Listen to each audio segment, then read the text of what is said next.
Son 3 tipos de distocias, doctores, ya que el parto lo determinan 3 componentes. El motor del trabajo de parto, que es la dinámica uterina, el continente, que es la pelvis, y el contenido, que es el feto.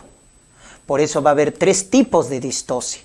Una distocia dinámica, cuando falla la contracción uterina, distocias pélvicas y distocias fetales. Son 3 tipos.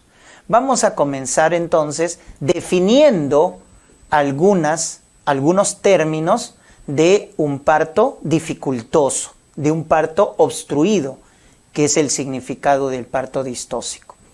Tenemos la famosa fase latente prolongada, que es aquella que demora, la fase latente, ya lo hemos visto, demora más de 20 horas en nulípara o más de 14 horas en una nultípara. Acuérdense, 20-14, fase latente prolongada. La fase activa prolongada, 12-8, nulípara más de 12, multípara más de 8. O si quieres verlo en velocidad de dilatación, nulípara más de 1.2 centímetros por hora, o menos, sería acá, menos, ¿no es cierto?, su velocidad alterada, menos de 1.2 centímetros por hora y menos de 1.5 centímetros por hora. O según la Organización de la Salud, Mundial de la Salud, menos de 1 centímetro por hora. Esto hace en tiempos que en la nulípara dure más de 12 horas y en la multípara más de 8 horas. Entonces ahí tenemos la definición de fase latente y activa prolongada. Detención secundaria. ¿Cuándo decimos que un parto se ha detenido? La definición actual de parto detenido es cuando tenemos una dilatación más de 6 centímetros. ¿Se acuerdan de la definición de la Sociedad Americana de Ginecobstetricia, de la COG? Dilatación más de 6 centímetros, fase activa. Entonces, permanece en una dilatación más de 6 centímetros, no cambia, ¿ya? Pero es más de 6 centímetros. No cambia por 4 horas cuando tiene una dinámica regular o por más de 6 horas si tiene una dinámica irregular. Entonces, a eso se define parto detenido según la Sociedad Americana de Ginecobstetricia. Cuando una dilatación no cambia y está más de 6 centímetros, no cambia por más de 4 horas si la contracción es regular o está más de 6 horas cuando la contracción es irregular. Pero de forma práctica, en la definición clásica, nos dicen 2 horas, ojo con eso, ¿ya? Nos dicen, digamos, la definición clásica o la definición práctica es que cuando en una dilatación, la dilatación en el trabajo de parto no cambia, no se modifica por 2 horas, podemos ya decir que el parto no está progresando, que el parto se ha detenido. Estamos de forma práctica. Pero bueno, ahí tienen también la definición operacional según la Sociedad Americana de Ginecobstetricia. Descenso prolongado. La cabeza, no desciende.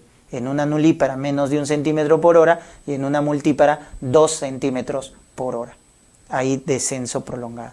Expulsivo prolongado, ¿no? Entonces, la salida del feto en una nulípara más de 2 horas y en una multípara más de 3 horas. Ahí hablamos del expulsivo prolongado. O el alumbramiento prolongado, espontáneo. Acá lo clasificamos en función si es espontáneo, más de 30 minutos, o el alumbramiento activo o dirigido, que recomienda la OMS, más de 15 minutos, hablamos de un alumbramiento prolongado. Porque el objetivo, recuerden, con el alumbramiento activo era que duraba 10 minutos. Se prolonga más de 15, entonces ya está alterado. Entonces, todos estos, ¿no?, son definiciones que debemos tenerlas en cuenta, ¿no? Y la contraparte es el parto precipitado, que es el parto rápido, ¿no? Una nulípara que tiene una dilatación o descenso de la cabeza fetal más de 5 centímetros por hora, o la multípara, cuya dilatación o descenso es más de 10 centímetros por hora. O sea, acuérdense también esa definición de parto precipitado. Entonces vamos a tener, en los casos clínicos, o bien un parto lento, ¿no es cierto? Porque se alteró la fase latente, la fase activa, se ha detenido o tiene un expulsivo o alumbramiento prolongado. Parto lento. Y su contraparte, el parto rápido, ¿verdad? Ya está. Entonces, cuando estemos frente a un parto lento o a un parto rápido, lo que tenemos que hacer es analizar qué factor está alterado. Puede estar alterado la contracción uterina, la pelvis o el feto, porque esos son los tres componentes y hay que analizar. Cuando se altera la duración, cuando se complica el parto, hay que ver qué factor o qué factores están alterados. Y otro dato importante que deben recordar, doctores, son las complicaciones. ¿Qué complicaciones produce el parto lento? Un parto lento, un parto prolongado, conlleva a varias complicaciones, como por ejemplo, la deshidratación en la madre. Deshidratación. Otro importante, que lo han preguntado, la atonía uterina. Conforme el parto se prolonga más, el útero en el posparto se va a cansar, se va a fatigar, por lo tanto va a ser atonía uterina y por lo tanto hemorragia posparto. Entonces recuerden que un parto prolongado se asocia a atonía uterina por fatiga. También el parto prolongado está asociado a infecciones, ¿correcto? A infecciones, mayor riesgo de endometritis, etc. Y también a hipoxia fetal.